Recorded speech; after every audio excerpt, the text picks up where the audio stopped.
ایک اور حدیث ہے، ترمذی کی روایت ہے، جس میں اللہ کے نبی صلی اللہ علیہ وسلم نے بڑے خوبصورت طریقے سے ہمیں ایک ایگزامپل سے سمجھایا کہ انسان جب دنیا کے مال و دولت کے پیچھے بھاگتا ہے نا، اور لالچ اور ہرس و حوس میں پڑ جاتا ہے، لالچ ہو جاتی ہے اسے کہ مجھے اور چاہیے اور چاہیے اور چاہیے، تو اس کا ایک نقصان ہوتا ہے۔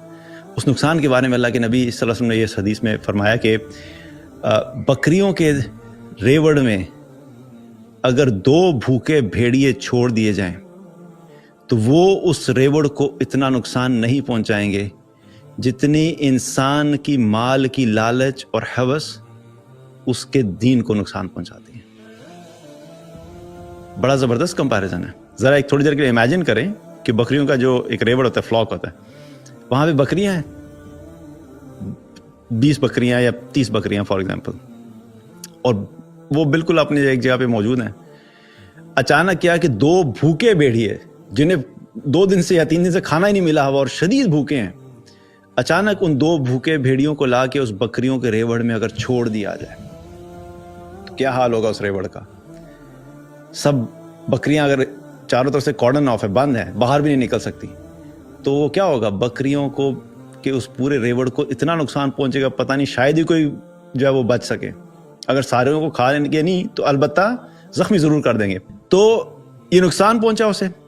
تو اللہ کے نبی صلی اللہ علیہ وسلم کیا فرما رہے ہیں کہ یہ جو نقصان تم دیکھ رہے ہو نا، یہ بھی کوئی اتنا بڑا نقصان نہیں ہے، اس سے زیادہ نقصان اس شخص کو پہنچتا ہے کہ جو مال کی لالچ جس کے اندر آ جاتی ہے اور وہ مال کی لالچ میں اندھا دھند بھاگتا رہتا ہے، بڑھاتا رہتا ہے، بڑھاتا رہتا ہے، بڑھاتا رہتا ہے، اور پھر الٹیمیٹلی کیا ہوتا ہے؟ اس مال کی لالچ کی وجہ سے اس کے دین کے اوپر جو افیکٹ آتا ہے، بڑا نقصان ہوتا ہے اس کے دین کا۔ غریب ہو ٹھیک ہے، تو بات کیا ہے کہ پیسے کے پیچھے پاگلوں کی طرح بھاگنا، اور اس پیسے کے پیچھے بھاگتے بھاگتے اپنی آخرت کو بھول ہی جانا، دین کو بھول ہی جانا۔ کیونکہ دیکھیے، مال کمانے کے بھی 2 طریقے ہیں، ایک ہے حلال طریقہ اور ایک ہے حرام طریقہ۔ اور جب انسان کو لالچ ہوتی ہے نا مال کی، تو پھر کبھی کبھی وہ یہ نہیں دیکھتا کہ مجھے مال آ رہا کیسے ہے، وہ پھر حلال بھی کھاتا ہے اور حرام بھی کھاتا ہے۔ اور جب وہ حرام کھانا شروع کرے گا تو کیا ہوگا؟ اس کے دین کو نقصان ہوگا۔ دوسری سچویشن بھی آپ کو بتاتا ہوں۔ بہت سے لوگ سوچ رہے ہوں گے کہ اگر صرف حلال کما رہا ہے تو پھر کیا ہے؟ حلال میں بھی اگر دل میں لالچ آ گئی ہے تو یاد رکھیں آپ کے دین کو نقصان تب بھی پہنچے گا۔ کوئی بھی آ کے موٹیویشنل اسپیکر آپ کو بتا دینا، نہیں ڈوڈ جاؤ جا کے پیسہ بناؤ، کچھ نہیں ہوتا ہے، کوئی فرق نہیں پڑتا ہے، یہ ہوا پڑتا ہے فرق۔ پیسہ بناؤ، حلال طریقے سے کماؤ، لیکن اپنی لائف میں بیلنس لے کر آؤ۔ کیونکہ مسئلہ ہمارا یہ ہے کہ ہم نے بحیثیت مسلمان اپنی رسپانسبلٹی سمجھی نہیں ہے۔ ایسے کیس سٹڈیز سامنے آ کے جو ہے نا لوگوں کو بیوقوف بناتے ہیں، وہ کہتے ہیں دیکھو ہم نے پیسہ بھی بنایا، یہ بھی کیا ہو گیا، اور پھر ساتھ میں ایک مصلی بھی رکھا ہوگا دکھانے کے لیے کہ نہیں جب نماز کا ٹائم ہوتا ہے میں نماز پڑھتا ہوں۔ اچھی بات ہے، اللہ قبول کرے آپ سے آپ کی نماز، لیکن کیا بحیثیت مسلمان اللہ نے آپ کے اوپر صرف نماز پڑھنے کی رسپانسبلٹی ڈالی تھی؟ کیا اللہ کے نبی صلی اللہ علیہ وسلم کی جو زندگی تھی وہ صرف سارے دن وہ نماز پڑھا کرتے تھے، دیٹس اٹ، اور باقی ساری ٹائم جو وہ صحابہ کو کیا کہتے تھے؟ بیٹھ کے پیسہ بناؤ۔ پورا ہولسٹک دین ہی نہیں ہم نے سمجھا نا، ہم نے بس وہ ایک ایسی سوچ پکڑ لی ہے، پیسہ بناؤ پیسہ بناؤ، اور پھر اپنے آپ کو دیندار جو ہے بتانے کے لیے اور اپنے آپ کو مطمئن کرنے کے لیے 5 نمازیں پڑھ کے لوگوں کو بتاتے ہیں ہم نماز کے وقت نماز ضرور پڑھتا۔ پڑھیں بھائی، اللہ قبول کرے ہر ایک سے، لیکن ریئلائز کریں کہ ایک مسلمان کی زندگی میں صرف نماز نہیں ہے، وہ پورا ایک وے آف لائف ہے۔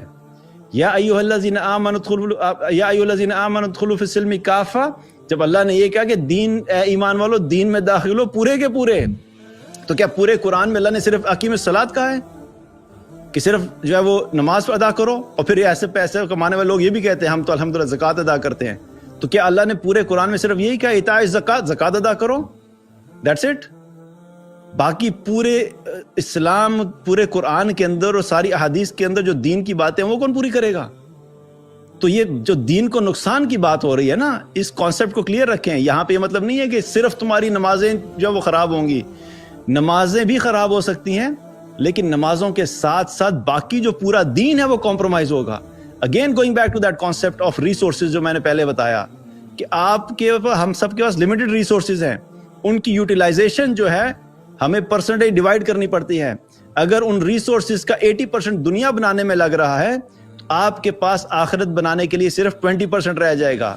اور اگر آپ ان ریسورسز کا 80% آخرت بنانے میں لگا رہے ہیں تو آپ کو دنیا بنانے کے لیے آپ کے پاس صرف 20% رہ جائے گا.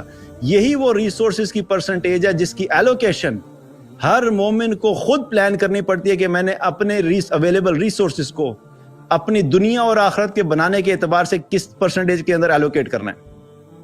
کوئی بندہ آ کے آپ کو یہ پرسنٹیج نکال کے نہیں دے گا, آپ نے خود ڈیسائیڈ کرنی ہے. دین کا علم حاصل کریں, دین والوں سے سیکھیں, اپنی لائف کا انالیسس بنائیں اور علماء سے پوچھیں کہ جی یہ میرا لائف سٹائل ہے, اتنا ٹائم میں دنیا بنانے کو دیتا ہوں, میں کیا کیا چیز میری کمپرومائز ہو, اور مجھے بتائیں کہ میں اپنی زندگی کو بہتر کیسے بنا سکتا ہوں. تو یہ یاد رکھیے کہ یہ ایسا ممکن نہیں ہے کہ انسان دنیا کے پیچھے بھاگے اور اس کی لالچ ہو اور پیسہ اور بنانے کے چکر میں پڑا رہے اور اس کا دین کمپرومائز ہو. دین کمپرومائز ہوگا.